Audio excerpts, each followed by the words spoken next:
O presidente americano Donald Trump defendeu que o Partido Republicano nacionalize o processo de votação nos Estados Unidos. O Eliseu Caetano chega aqui com a missão de explicar o que esse termo nacionalize quer dizer no meio de toda a confusão que vem ali se instalando em solo norte-americano. Eliseu.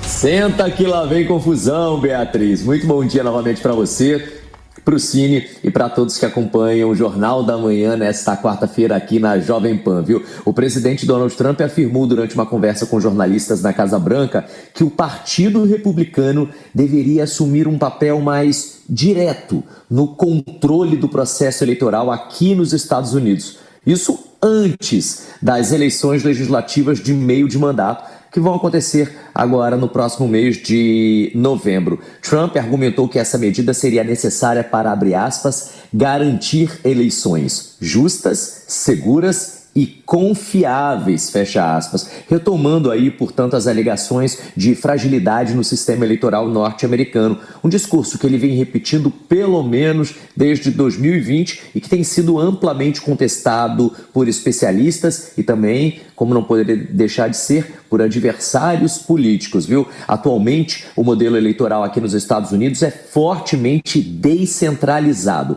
Cada estado define as suas regras sobre o registro de eleitores, votação antecipada, voto postal via correios, e apuração final dos resultados. Mudanças desse tipo que Trump está propondo, portanto, exigiriam a aprovação do Congresso e enfrentariam, de acordo com os analistas políticos aqui no país, prováveis batalhas na Suprema Corte.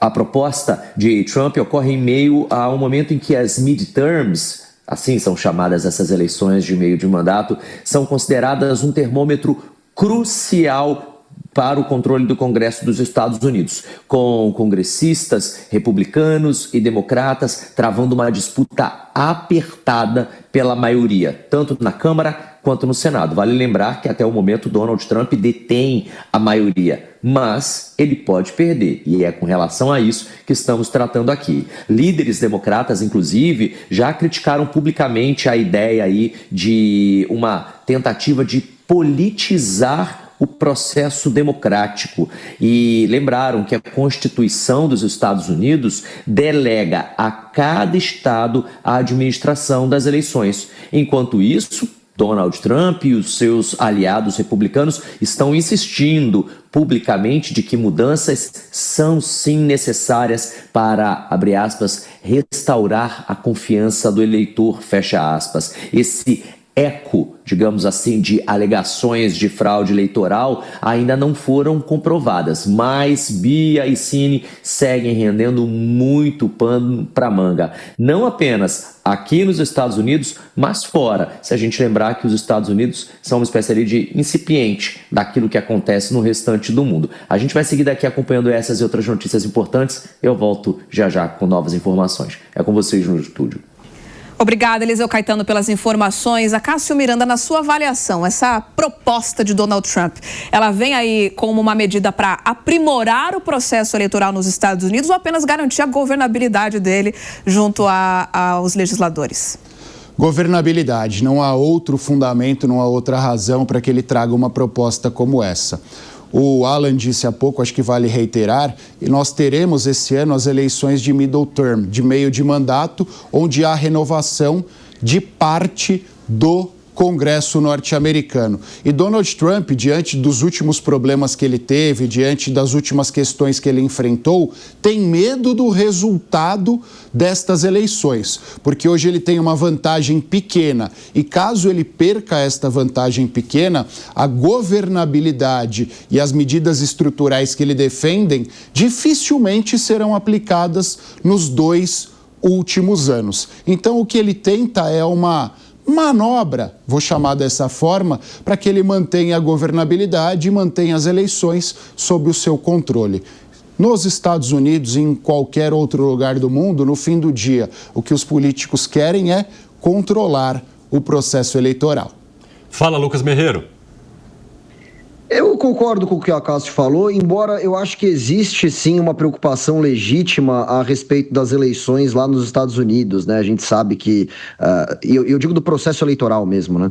A gente sabe que aquela eleição do presidente Joe Biden foi muito esquisita, e eu não estou levantando nenhuma teoria da conspiração aqui. Aquele processo eleitoral para que as pessoas votassem dentro das suas casas gerou muitas falhas. Você viu um número grande de eleitores mortos que estavam registrando voto. Outra coisa que aconteceu muito foi pessoas votando em nome de outro eleitor daquela casa, né? Então, há sim uma preocupação legítima por parte do americano com a questão da apuração eleitoral. Agora, eu também acho que há uma preocupação muito grande e justificável do Trump com essas midterms, né? Ele não pode, de jeito nenhum, perder a maioria que ele tem nas casas legislativas, porque senão, não apenas o risco de comprometer a sua governabilidade fica muito grande, como a Cássio colocou, mas se fala muito em processo de impeachment. Há um risco grave aí para o Donald Trump, caso ele perca essas eleições de midterms, caso ele perca a maioria do apoio nas casas legislativas, que ele possa sofrer um processo de impeachment. Os políticos democratas, eles estão indo meio que para o tudo ou nada. E há sim um clima dentro dessa classe política de destituir definitivamente o presidente Trump. Então essa é hoje a grande preocupação dele, para além do fato dele tentar aplicar as medidas dele no futuro, algo que vai se tornar muito mais dificultoso, né? Cássio, diante, né, de todo o cenário que o Meirelles acabou de descrever aqui, de instabilidade que Donald Trump vem enfrentando, com esse risco de impeachment que fica ali no vai ou não vai, seria mais com um tom de ofensiva ele falar sobre essa nacionalização do processo eleitoral? Isso não repercute bem também entre o meio político? Sem dúvidas. É importante a gente lembrar que o Trump tem duas características. Ele gosta do combate, ele tem um certo carinho pela aquela política mais pegada, por aquela política mais truncada, por aquela política mais batalhada. E, em segundo lugar, o Trump também gosta de governar no caos. Ele gosta da confusão. Ele consegue dar o seu melhor e colher os melhores resultados na confusão. Então ele cria uma narrativa nesse sentido exatamente para tumultuar o processo e dentro deste tumulto ele acaba sobressaindo.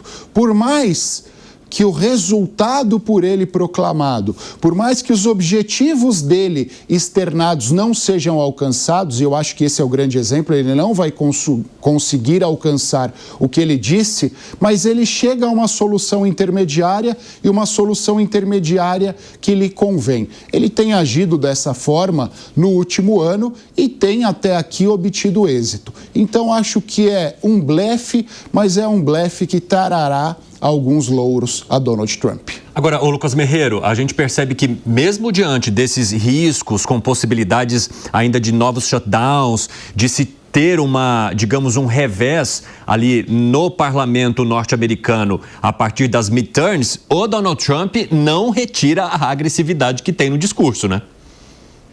Não, você sabe, o Cássio, inclusive, né? Eu tava fazendo o 3 em 1 um dia, e aí eu lembrava de ter ouvido um termo que eu achei legal, que eu não lembrava quem tinha falado, que era que o Trump, ele se beneficia no caos, né? E agora você falando, eu falei, é verdade, foi o Cássio que falou. Então eu acabei até roubando, porque eu concordo plenamente com isso.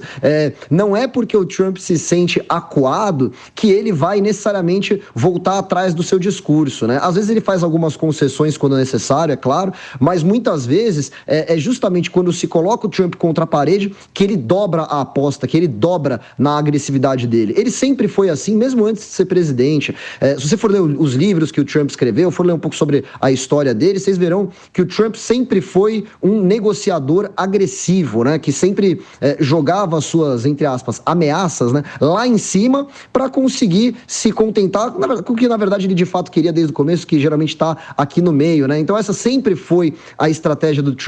O caos, a agressividade, ir para cima, ser a pessoa que se coloca na dianteira da discussão, não há por que pensar que ele vai parar agora. Isso é uma estratégia que ele sempre adotou e que aparentemente ele vai continuar adotando até o último dia de mandato dele.